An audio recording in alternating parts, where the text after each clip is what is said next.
इससे पहले जो हमने लेक्चर रिकॉर्ड किया है उसमें हमने कौन कौन सी चीजें आपसे डिस्कस की हैं।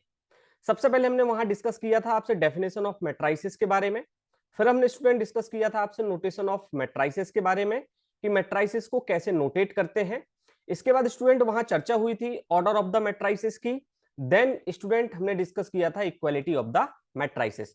तो स्टूडेंट ये सारी चीजें हम जो है वहां डिस्कस कर चुके हैं। आज हम यहां डिस्कस करने आए हैं टाइप ऑफ द मेट्राइसिस। तो टाइप ऑफ द मेट्राइसिस में सबसे पहला मैट्रिक्स जो हम डिस्कस करेंगे वो आपसे करेंगे रो मैट्रिक्स। रो मैट्रिक्स, यहां स्टूडेंट डेफिनेशन दी है रो मैट्रिक्स की। A matrix having only one row is called row matrix और रो वेक्टर।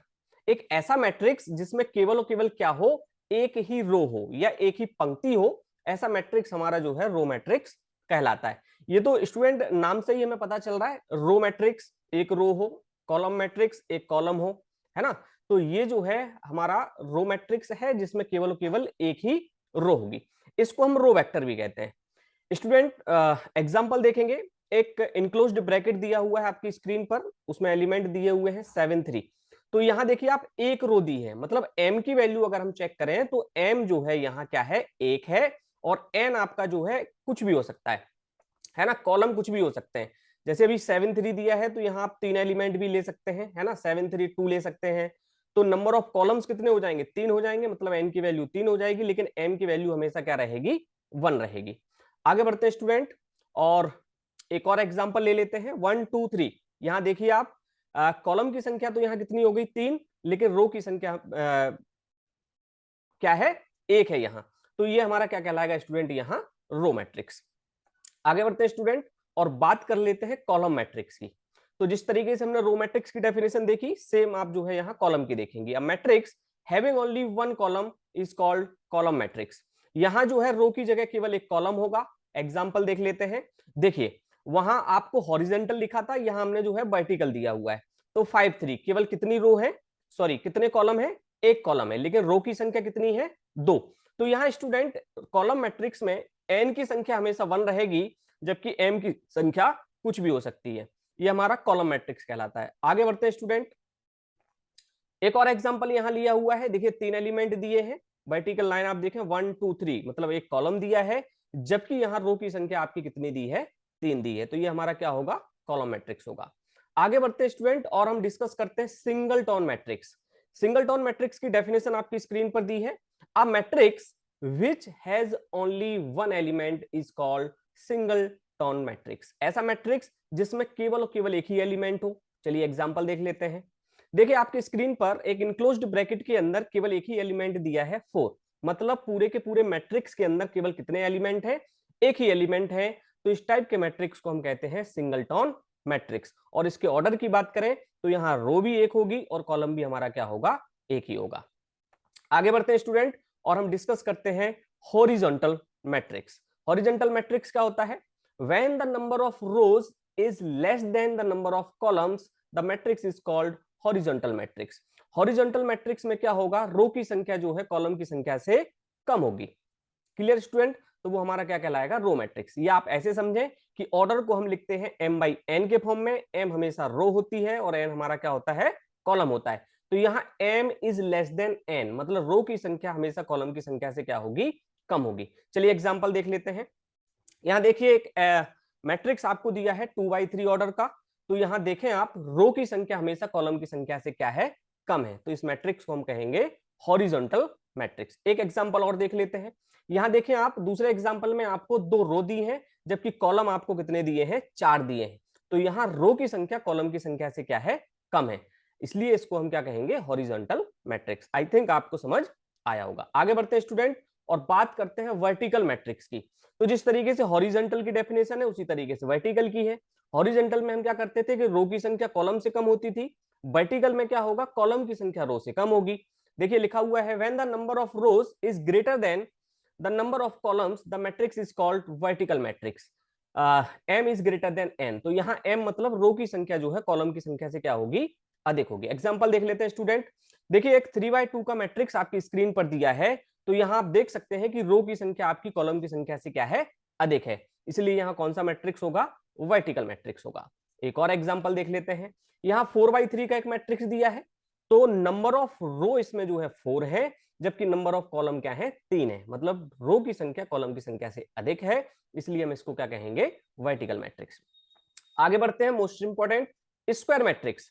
स्क्वायर मैट्रिक्स क्या कहता है student, a matrix which has equal number of rose and columns is called square matrix.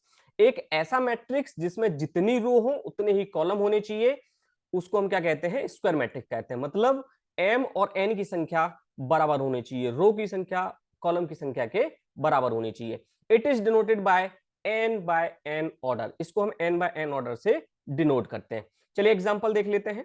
एक आपकी screen पर एक matrix दिया है जिसका ऑर्डर है 3/3, तो आप बहुत आसानी से समझ सकते हैं कि यहाँ 3 रो दी हैं और 3 कॉलम दिए हैं, तो इनका ऑर्डर क्या होगा, n/n, मतलब 3/3। तो ये हमारा क्या होगा, स्क्वायर मैट्रिक्स होगा। एक एग्जांपल और लेते थे स्टूडेंट, 4/4 का एक मैट्रिक्स दिया है, तो नंबर ऑफ रोज भी 4 है और नंबर ऑफ कॉलम भी कितने हैं, 4 है, इसलिए ये क्या होगा हमारा स्क्वायर मैट्रिक्स। आगे बढ़ते हैं स्टूडेंट और डिस्कस करते हैं नल और जीरो मैट्रिक्स पर। नल मैट्रिक्स और जीरो मैट्रिक्स हमारा क्या होता है, डेफिनेशन देख लें। If each element of matrix is zero, वो ये कह रहे हैं कि किसी भी मैट्रिक्स का प्रत्येक अवयव जो हो क्या हो, शून्य हो, मतलब सारे के सारे एलिमेंट क्या हो, जीरो हो, the matrix is called null matrix, और इसी को हम कहते हैं जीरो मैट्रिक्स। एक एग्जांपल देख लेते हैं स्टूडेंट। देखिए एक 2x2 का मैट्रिक्स दिया है, इसके अंदर के सारे एलिमेंट जीरो हैं, इसलिए इसको हम नल मैट्रिक्स कहेंगे। एक एग्जांपल और देख लेते हैं। एक 3x3 का भी एक मैट्रिक्स दिया है, उसके अंदर के भी सारे एलिमेंट क्या है, जीरो हैं, इसलिए हम इसको क्या कहेंगे, नल मैट्रिक्स या जीरो मैट्रिक्स। तो स्टूडेंट आई होप आपको समझ में आ रहा होगा। तो अगर आपने अभी तक चैनल सब्सक्राइब नहीं किया है तो स्टूडेंट चैनल भी सब्सक्राइब कर लें और वीडियो को लाइक कर लें। चलिए स्टूडेंट आगे बढ़ते हैं, डायगोनल मैट्रिक्स की हम बात करते हैं। डायगोनल मैट्रिक्स क्या होता है, अ स्क्वायर मैट्रिक्स। तो डायगोनल मैट्रिक्स होने के लिए सबसे पहली कंडीशन है कि उस मैट्रिक्स का स्क्वायर मैट्रिक्स होना जरूरी है। तो a square matrix is called a diagonal matrix of each of its non diagonal element are zero. मतलब एक ऐसा स्क्वायर मैट्रिक्स डायगोनल मैट्रिक्स कहलाएगा जिसके नॉन डायगोनल एलिमेंट क्या होंगे, जीरो होंगे। एक एग्जांपल के थ्रू हम ज्यादा अच्छे से समझ सकते हैं। तो आप देखें एक एग्जांपल आपको दिया, एक मैट्रिक्स दिया है जिसका ऑर्डर है 2x2, तो इसमें अगर प्रिंसिपल डायगोनल की हम बात करें तो डायगोनल के एलिमेंट होंगे 2 और 4। तो डायगोनल एलिमेंट को छोड़ के बाकी के सारे एलिमेंट क्या होने चाहिए, जीरो होने चाहिए, ये हमारा क्या होगा, डायगोनल मैट्रिक्स। चलिए एक एग्जांपल और ले लेते हैं। यहां भी देखिए प्रिंसिपल डायगोनल के एलिमेंट है 1 4 2, तो इन सभी को छोड़ के बाकी के सारे एलिमेंट क्या हैं, आपके जीरो हैं। और देखिए पहला एग्जांपल भी आपका 2x2 था और दूसरा एग्जांपल भी 3x3 का है, मतलब स्क्वायर मैट्रिक्स है दोनों। आगे बढ़ते हैं स्टूडेंट और हम बात करते हैं यूनिट और आइडेंटिटी मैट्रिक्स के बारे में। हो सकता है ऊपर आपको ठीक से दिखाई ना दे रहा हो, इसलिए मैं बार बार बोल रहा हूं, यूनिट और आइडेंटिटी मैट्रिक्स। उसी को यूनिट मैट्रिक्स कहते हैं, उसी को आइडेंटिटी मैट्रिक्स कहते हैं। A square matrix where diagonal elements are units, bracket में लिखा है 1, इसका मतलब ये है कि यूनिट मैट्रिक्स या आइडेंटिटी मैट्रिक्स होने के लिए मैट्रिक्स का स्क्वायर मैट्रिक्स होना जरूरी है। इसके बाद जहां उसके जो प्रिंसिपल डायगोनल होते हैं वो प्रिंसिपल डायगोनल के एलिमेंट क्या होने चाहिए, 1 होने चाहिए, मतलब यूनिट होने चाहिए। एंड रिमेनिंग आर जीरो, बाकी के सारे एलिमेंट्स क्या होने चाहिए, जीरो होने चाहिए। ये हमारा यूनिट और आइडेंटिटी मैट्रिक्स कहलाता है। एग्जाम्पल देखेंगे स्टूडेंट। देखिए 2x2 का एक मैट्रिक्स दिया है, तो प्रिंसिपल डायगोनल के एलिमेंट 1 1 दिए हैं और बाकी के सारे एलिमेंट आपको क्या दिए हैं, जीरो दिए हैं। एक और एग्जांपल देखते हैं। देखिए 3x3 का एक मैट्रिक्स दिया है, तो स्क्वायर मैट्रिक्स भी है और प्रिंसिपल डायगोनल के सभी एलिमेंट क्या हैं, 1 है और उसको छोड़ के सारे एलिमेंट क्या हैं, जीरो हैं। तो यहां आपका यूनिट मैट्रिक्स होगा जिसको आप आइडेंटिटी मैट्रिक्स भी कहते हैं। आगे बढ़ते हैं स्टूडेंट और हम बात करते हैं ट्रायंगुलर मैट्रिक्स की। बहुत इंपॉर्टेंट है ट्रायंगुलर मैट्रिक्स। चलिए डेफिनेशन देख लेते हैं। A square matrix in which either all the entries above the principal diagonal. वो ये कह रहे हैं कि ट्रायंगुलर मैट्रिक्स होने के लिए भी मैट्रिक्स का स्क्वायर होना बहुत जरूरी है, स्क्वायर मैट्रिक्स होना जरूरी है। और वो ये कह रहे हैं कि प्रिंसिपल डायगोनल के ऊपर के एलिमेंट और प्रिंसिपल डायगोनल के नीचे के सभी एलिमेंट जीरो होने चाहिए। तो लिखा है a square matrix in which either all the entries above the principal diagonal or all the entries below the principal diagonal are zero। चलिए अब देखते हैं स्टूडेंट, यहां हमें जो ट्रेंगुलर मैट्रिक्स है वो दो टाइप के होते हैं, एक होता है अपर ट्रेंगुलर मैट्रिक्स और एक होता है लोअर ट्रेंगुलर मैट्रिक्स। तो पहले हम डिस्कस करेंगे अपर ट्रेंगुलर मैट्रिक्स। तो अपर ट्रेंगुलर मैट्रिक्स क्या होता है? A square matrix is said to be, triangular matrix में स्क्वायर मैट्रिक्स जरूरी है तो अपर में भी स्क्वायर जरूरी है। A square matrix is said to be an upper triangular matrix if all the elements below the diagonal are zero. तो diagonal के नीचे के सभी एलिमेंट जीरो होंगे तो वो अपर ट्रेंगुलर कहलाएगा। ये मतलब समझने वाली बात है। जस्ट अपोजिट है, अगर अपर ट्रेंगल की बात करेंगे तो नीचे के प्रिंसिपल डायगोनल के नीचे के सभी एलिमेंट क्या होंगे? आपके जीरो होंगे। तो आप एक एग्जांपल के थ्रू समझ सकते हैं। आपको 3x3 का एक मैट्रिक्स दिया है और उस मैट्रिक्स में देखें आपको एक लाइन दिख रही होगी और उस लाइन के नीचे के देखिए सारे एलिमेंट क्या है? जीरो है। मतलब लोअर ट्रेंगल के एलिमेंट आपको क्या दिए हैं? जीरो दिए हैं। अब स्टूडेंट हम बात करेंगे यहां लोअर ट्रेंगुलर मैट्रिक्स की। लोअर ट्रेंगुलर मैट्रिक्स क्या होता है? A square matrix is said to be an lower triangular matrix if all the elements above the diagonal are zero. Just opposite, अपर में नीचे के सारे एलिमेंट जीरो हो रहे थे तो लोअर में क्या होंगे? ऊपर के सारे एलिमेंट जीरो होंगे। तो आप एक एग्जांपल में देख सकते हैं, आपकी स्क्रीन पर जो दिया है देखिए अपर ट्रेंगल के सारे एलिमेंट वहां क्या है? जीरो है। Clear student? तो आई होप आपको चीजें समझ आ गई होंगी। अब हम आगे बात करते हैं और हम नेक्स्ट टॉपिक की बात करते हैं सिंगुलर मैट्रिक्स। क्या होता है हमारा singular matrix? A square matrix A is said to be a singular if determinants of A is equal to zero. मतलब सिंगुलर मैट्रिक्स फाइंड आउट करने के लिए स्क्वायर मैट्रिक्स का होना जरूरी है और उस स्क्वायर मैट्रिक्स में हम क्या करेंगे? उसके डिटरमिनेंट्स फाइंड आउट करेंगे और यदि उसके डिटरमिनेंट्स जीरो आते हैं तो हम कहेंगे कि ये हमारा क्या है? सिंगुलर मैट्रिक्स है। एग्जांपल देख लेंगे स्टूडेंट।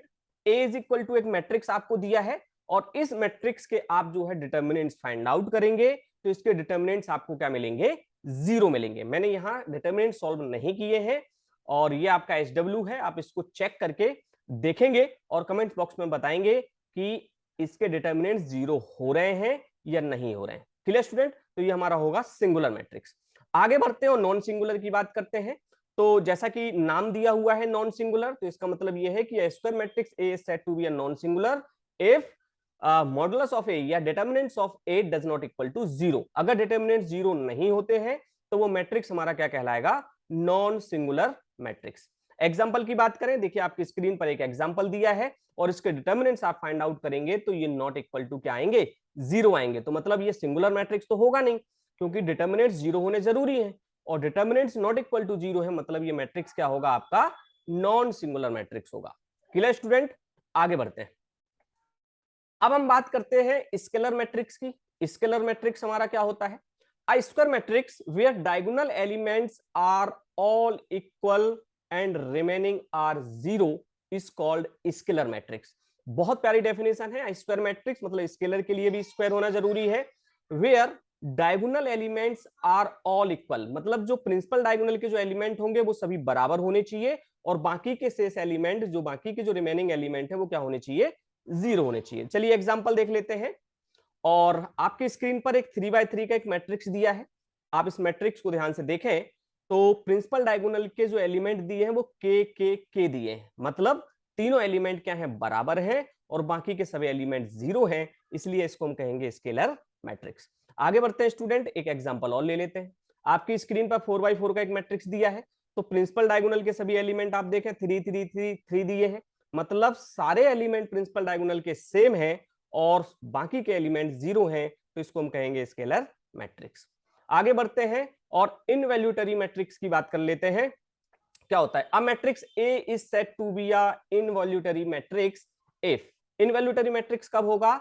जब ए का हम स्क्वायर निकालेंगे, मतलब कोई मैट्रिक्स ए दिया है तो उसका ए स्क्वायर में फाइंड आउट करना है तो दो मैट्रिक्स का मल्टीप्लिकेशन आपको आता है, तो दो मैट्रिक्स का मल्टीप्लिकेशन मतलब ए इंटू ए करके हम ए स्क्वायर निकालेंगे और ए स्क्वायर जो होगा वो आइडेंटिटी मैट्रिक्स आएगा, मतलब आई के बराबर आएगा। आइडेंटिटी आप यूनिट मैट्रिक्स अभी पढ़ चुके हैं। चलिए एग्जांपल देख लेते हैं। एग्जांपल आपकी स्क्रीन पर दिया हुआ है। ए इज इक्वल टू एक मैट्रिक्स है -5 -8 0 3 5 0 1 1 -1। तो इसका हमने ए स्क्वायर फाइंड आउट किया, तो ए स्क्वायर कैसे फाइंड आउट होगा? ए इंटू ए। तो जो रिजल्ट आया वो आया, आप देखें स्क्रीन पर 1 0 0 0 1 0 0 0 1, मतलब ये क्या आया? एक यूनिट मैट्रिक्स आया जिसको हम क्या लिखेंगे? आई। तो इनवॉल्यूटरी मैट्रिक्स हमारा क्या होता है कि एक मैट्रिक्स जिसका अगर हम स्क्वायर निकालें तो हमें क्या मिले, एक यूनिट मैट्रिक्स मिले। आई होप आपको समझ आया होगा। आगे बढ़ते हैं और बात करते हैं कॉन्जुगेट मैट्रिक्स की। कॉन्जुगेट मैट्रिक्स क्या होते हैं? The matrix obtained by replacing each element of a matrix by its complex conjugate।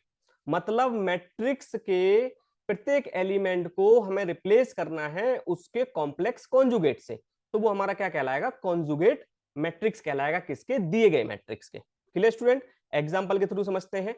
A conjugate of matrix A is written as A bar. मतलब ए कोई मैट्रिक्स है तो इसके अगर कॉन्जुगेट मैट्रिक्स हमें लिखना है तो इसको हम लिखेंगे ए बार से, इसको डिनोट करेंगे। चलिए एग्जांपल देखें, आपकी स्क्रीन पर दिया है ए इज इक्वल टू एक मैट्रिक्स दिया है जिसका ऑर्डर देखो 2/3 है, और इसका हमने ए बार जब निकाला तो देखिए पहला एलिमेंट क्या दिया था, 1 + 4i, तो इसको हमने इसके कॉम्प्लेक्स कॉन्जुगेट से चेंज किया तो 1 - 4i हो गया। 2 - 3i दिया था तो 2 + 3i हो गया। 7 को हमें इसको चेंज नहीं करना है, केवल किसको चेंज करना है? कॉम्प्लेक्स कॉन्जुगेट को। 4 + 3i दिया है सेकंड रो में, देखें पहला एलिमेंट तो हमने उसको 4 - 3i लिख दिया, और 1 - i दिया है लास्ट एलिमेंट तो हमने उसको 1 + i लिख दिया। तो आई होप आपको समझ आ गया होगा कि कॉन्जुगेट मैट्रिक्स हमारा होता क्या है। आगे बढ़ते हैं और सिमेट्रिक मैट्रिक्स की हम बात कर लेते हैं। A matrix which does not change if we interchange rows and column is called symmetric matrix. Symmetric matrix का मतलब ये होता है कि कोई एक ऐसा मैट्रिक्स जिसकी रो को कॉलम में चेंज कर दो या कॉलम को रो में चेंज कर दो तो मैट्रिक्स में कोई फर्क नहीं पड़ने वाला। देखिए example, A is equal to एक मैट्रिक्स दिया है और इज अ सिमेट्रिक मैट्रिक्स, इसका सिमेट्रिक मैट्रिक्स होगा ए की पावर टी। मतलब सिमेट्रिक मैट्रिक्स को हम ए की पावर टी से डिनोट करते हैं, और हमने देखो फर्स्ट रो को फर्स्ट कॉलम में लिखा, सेकंड रो को सेकंड कॉलम में लिखा, और थर्ड रो को थर्ड कॉलम में लिखा। तो आप देखें आपको जो रिजल्ट मिला वो क्या मिला? ए, जो मैट्रिक्स आपने गिवन था या लिया हुआ था। तो ये हमारा कहलाता है सिमेट्रिक मैट्रिक्स। आगे बढ़ते हैं स्टूडेंट और हम बात करते हैं स्क्यू सिमेट्रिक मैट्रिक्स की। स्क्यू सिमेट्रिक मैट्रिक्स का मतलब है a square matrix is said to be a skew symmetric matrix if aij is equal to -aj। मतलब आप रो को कॉलम में चेंज करोगे, कॉलम को रो में चेंज करोगे तो आपको एक नेगेटिव साइन के साथ वही मैट्रिक्स मिल जाएगा जिसको हम कहते हैं स्क्यू सिमेट्रिक मैट्रिक्स। चलिए एग्जांपल देख लेते हैं। तो आप देखें a इज इक्वल टू एक आपको क्या दिया है? मैट्रिक्स दिया है, इसका हमने सिमेट्रिक मैट्रिक्स निकाला, तो सिमेट्रिक मैट्रिक्स में से अगर आप माइनस कॉमन ले लें तो आपको क्या मिल जाएगा? ए मिल जाएगा। तो ये रिजल्ट आपको मिलेगा -a। तो a square matrix is said to be a skew symmetric matrix if aij is equal to -aji। I hope समझ आया होगा स्टूडेंट। आगे बढ़ते हैं और बात करते हैं ट्रांसपोज मैट्रिक्स की। If the rows and columns of a matrix are interchange, मतलब रो और कॉलम को, किसी मैट्रिक्स की रो और कॉलम को हम क्या कर रहे हैं? इंटरचेंज कर रहे हैं। The new matrix formed is called the transpose of the matrix. तो जो नया मैट्रिक्स ट्रांसपोज होगा, उसको फॉर्म्ड होगा, उसको हम कहेंगे transpose matrix. The transpose of matrix A is written as A की पावर टी। ट्रांसपोज को भी हम ए की पावर टी से रिप्रेजेंट कर लेते हैं। जैसे ए इज इक्वल टू देखो दिया है 1 2 4 3 2 3 2 4 8, तो ए की पावर टी क्या आएगा? 1 3 2। मतलब हमने रो को कॉलम में लिख दिया और कॉलम को हमने किस में लिख दिया? रो में लिख दिया। तो हमने मैट्रिक्स का क्या कर दिया? ट्रांसपोज कर दिया। तो ट्रांसपोज तो डिफरेंट होगा, सीधी सी बात है ना। चलिए आगे बढ़ते हैं, निलपोटेंट मैट्रिक्स की बात करते हैं। Square matrix A such that a की power m is equal to 0 for some positive integer m is called nilpotent of index m। Student इसका मतलब ये है कि a की power m is equal to 0, मतलब कोई मैट्रिक्स आपको a दिया है, उसकी आप a की पावर m मतलब कितनी भी पावर कर लें, उसको स्क्वायर निकाल लें, क्यू निकाल लें, पावर 4 निकाल लें, 5 निकाल लें, तो उसकी वैल्यू क्या आएगी? हमेशा 0 आएगी। तो आप अगर a स्क्वायर का निकाल रहे हैं तो इंडेक्स 2 में वो क्या होगा? निलपोटेंट होगा। अगर आप a की पावर 4 0 आ रही है तो वो इंडेक्स 4 में निलपोटेंट होगा। चलिए एक एग्जांपल से समझ लेते हैं। यदि a इज इक्वल टू एक मैट्रिक्स दिया है आपकी स्क्रीन पर और हमने इसका a स्क्वायर निकाला, a स्क्वायर से चेक कर लेते हैं, तो a into A is equal to 0, मतलब एक नल मैट्रिक्स मिल रहा है जिसकी वैल्यू क्या है? 0। तो हम ये कहेंगे कि ये निलपोटेंट है किस इंडेक्स में? इंडेक्स 2 में। तो इज निलपोटेंट ऑफ इंडेक्स 2। और यही अगर हम a क्यूब निकालें और 0 हमें मिले तो ये क्या होगा? निलपोटेंट होगा इंडेक्स कितने में? 3 में। Clear student? आगे बढ़ते हैं और आइडेम्पोटेंट मैट्रिक्स की हम बात करते हैं। आइडेम्पोटेंट मैट्रिक्स क्या होता है? A square matrix A is said to be a idempotent matrix if A square is equal to A। Idempotent matrix कब होगा? यदि कोई मैट्रिक्स हमें A दिया है और उसका स्क्वायर अगर हम फाइंड आउट करें तब भी हमें क्या मिले? पुराना जो मैट्रिक्स हमें गिवन था वही सेम मैट्रिक्स मिल जाए तो हम कहेंगे कि हमारा मैट्रिक्स कैसा है, आइडेम्पोटेंट है। देखिए एग्जांपल देख लेते हैं। हमें A इज इक्वल टू एक मैट्रिक्स दिया है 2x2 ऑर्डर का, हमने इसका ए स्क्वायर फाइंड आउट किया, तो हमें रिजल्ट में क्या मिल रहा है, बैक से A मैट्रिक्स मिल रहा है जो कि हमें दिया हुआ था, तो हमारा क्या होगा, आइडेम्पोटेंट मैट्रिक्स होगा। Thank you student, I hope आपको वीडियो पसंद आया होगा, आपने एंजॉय किया होगा। टाइप ऑफ द मैट्रिसेस अब आपको समझ में आ गए होंगे। एक बार इस वीडियो को आप फिर से देखेंगे और आप जो है कभी कंफ्यूज नहीं होंगे टाइप ऑफ द मैट्रिसेस में। फिर भी स्टूडेंट अगर कोई कंफ्यूजन रहता है तो आप हमें कमेंट्स बॉक्स के जरिए बता सकते हैं।